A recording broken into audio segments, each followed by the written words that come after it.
Graças à paz do Senhor Jesus, meus irmãos. Estou aqui para mais um vídeo, mais uma devocional abençoada para a sua vida. E espero mais uma vez que a palavra do Senhor Jesus venha estar gerando resultados, não só nesse vídeo, mas em todos os vídeos. Amém? O livro que nós vamos ler vai ser o livro de Jó. E se encontra no livro de Jó, capítulo 2, versículo do 8 ao 10. Se quiser abrir a sua Bíblia para estar me acompanhando e ter um raciocínio bom também. Bom, vamos ler. Jó, sentado em cinzas, pegou um caco de telha para raspar as suas feridas. Então, a mulher dele disse: amaldiçoa o teu Deus e morre. Mas Jó respondeu: mulher, tu falas como uma louca. Recebeste o bem do Senhor, mas o mal não queres receber? Forte essa palavra, né? E muitas das vezes nós nos comportamos como a mulher de Jó. Às vezes estamos recebendo tantas batalhas espirituais, tantas afrontas, tantas calúnias, e a gente começa a falar que o Senhor não é Deus, que o Senhor não está conosco. Começamos a questionar a Deus. Mas se nós olharmos para a história de Jó, Jó era um homem íntegro, reto e sacrificava antes mesmo de pecar. Aí nós olhamos para a vida de Jó e nos perguntamos por que Deus permitiu que Jó passasse por tudo aquilo. Mas para entendermos isso temos que voltar. Jó capítulo 1. O Senhor estava no seu trono, como sempre, e sempre estará lá. E aí Satanás se apresenta na reunião dos anjos. E aí ele vai lá, e aí Deus vira para ele e fala assim: Satanás, tem visto o meu servo Jó? Como que o Senhor está te vendo?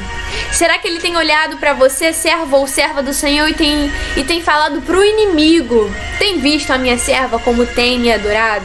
Tem visto o meu servo como tem me obedecido e me servido de todo o coração? Tem sacrificado seus desejos carnais? E aí Deus fala isso para Satanás: tem visto meu servo Jó? E aí Satanás, astuto como sempre, vira para Deus e pergunta: mas também, Senhor, tu dá tudo para ele. Ele tem o carro do ano, o iPhone do ano, tem a casa do ano, tem a cozinha mobiliada, tem o quarto, tem o melhor armário, a televisão de 40 mil polegadas, o ar-condicionado, a cama boa, o tapete de púrpura, tem tudo do bom e do melhor, Senhor. Ele vai te adorar como? Claro que ele vai te adorar. Tu dá o melhor pra ele. E aí Deus vira para Satanás e fala assim: então vai lá e tira tudo para ele, para você ver que ele não me adora pelo que ele tem, mas ele me adora pelo que eu sou. Tem vezes que Deus vai nos provar assim. Tem vezes que Deus vai te provar e ele vai ver se você adora a Deus pelo que ele pode te dar.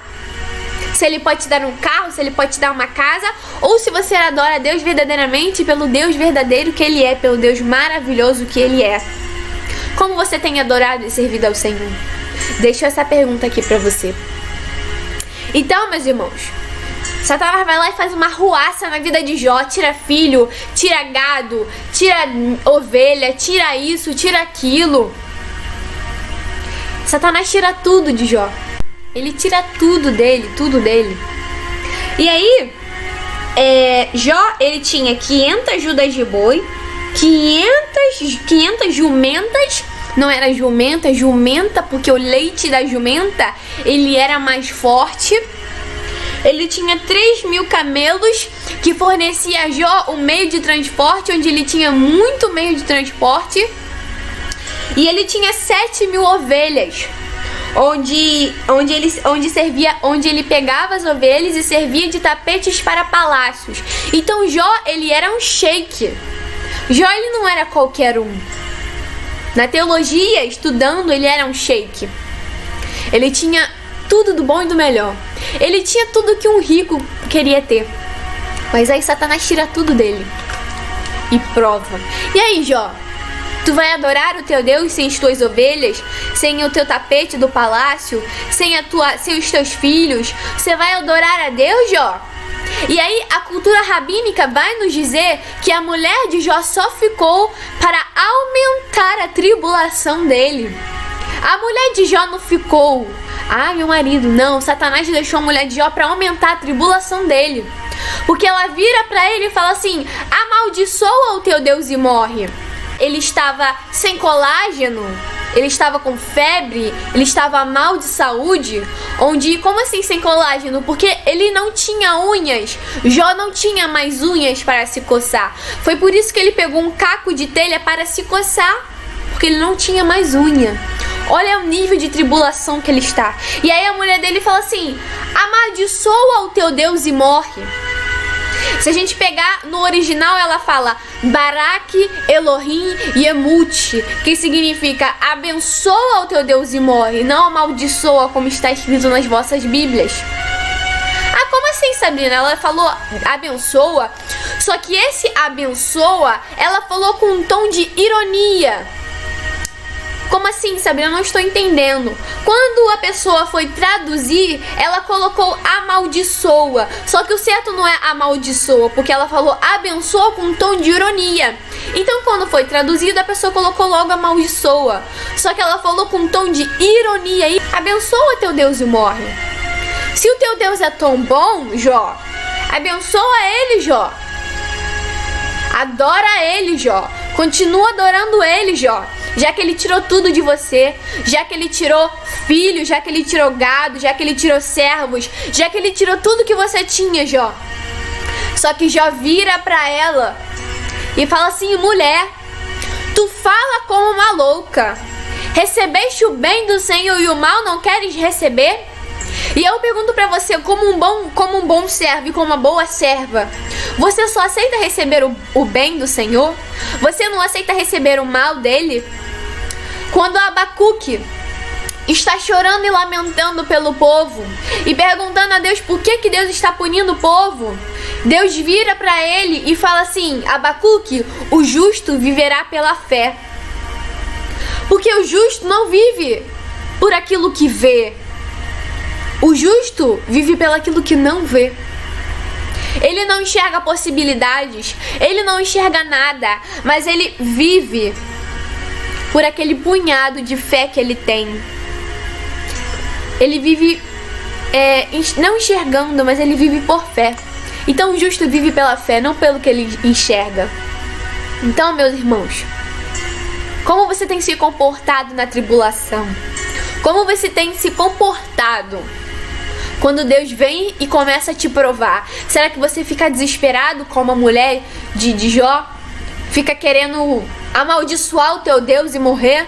Fala que ele não é o teu Deus, fala que ele não tem poder, fala que ele não tem autoridade, fala que ele não é nada. Mas lá em Jó, quando Jó começa a questionar a Deus pela aprovação, porque Jó ele também reclamou, ele também questionou a Deus por que ele estava passando por aquilo, não só a mulher dele. E aí ele começa a amaldiçoar o dia que ele nasceu. Ele começa a falar: maldito o dia que eu nasci, maldito o dia em que eu abri os meus olhos. E aí depois Deus se manifesta em um redemoinho. E aí ele arrebenta Jó. Se você for ler Jó 38, você vai ver todas as perguntas que Deus faz para Jó. Perguntas impossíveis de responder. Uma das perguntas em que Deus vira para Jó e fala assim: Jó, por acaso você sabe como os ossos de uma criança se formam no ventre de uma mãe? Jó, por acaso você sabe como eu divido as limitações dos mares? Você sabe como eu divido as águas, Jó? Você sabe como eu coloquei a limitação do mar para que ele não passasse dali para cá e dali para cá, Jó? Jó, por acaso você consegue soltar a corrente que prendem as três Marias, Jó? Jó, você não sabe de nada. Você não passa de um humano. Você não passa de um pó. Você não passa de um homem que está nessa terra porque eu permiti que nascesse. E aí depois de todas aquelas perguntas, Jó se humilha. O Senhor fala assim: Senhor, verdadeiramente eu não sei de nada. E ele fala assim: Senhor, eu te conhecia por ouvir. Agora eu te conheço porque o Senhor se apresentou para mim. Será que nós conhecemos a Deus só por ouvir? Ou será que você tem uma intimidade com Deus? Será que Deus se apresenta para você como Deus se apresentou para Jó? Então, meus irmãos, vamos parar de reclamar pelas provações. O justo vive pela fé. Amém? Vou orar pela sua vida. Senhor, meu Deus, meu Pai, glorioso Deus, Senhor, eu quero clamar e pedir pela vida dessa pessoa que está assistindo. Senhor, qualquer provação, tribulação que ela esteja passando, Senhor, mostra para ela que o Senhor continua sendo Deus, ainda que ela esteja passando por momentos difíceis. E que nessa tribulação o Senhor está nesse barco, meu Pai. Mostra para ela que o Senhor continua sendo Deus, ainda que esteja tudo difícil, ainda que esteja tudo desmoronando, meu Pai. Em nome de Jesus, amém. Meus irmãos, que a palavra do Senhor venha ter sido abençoada na sua vida e venha estar gerando resultado. Até a próxima devocional.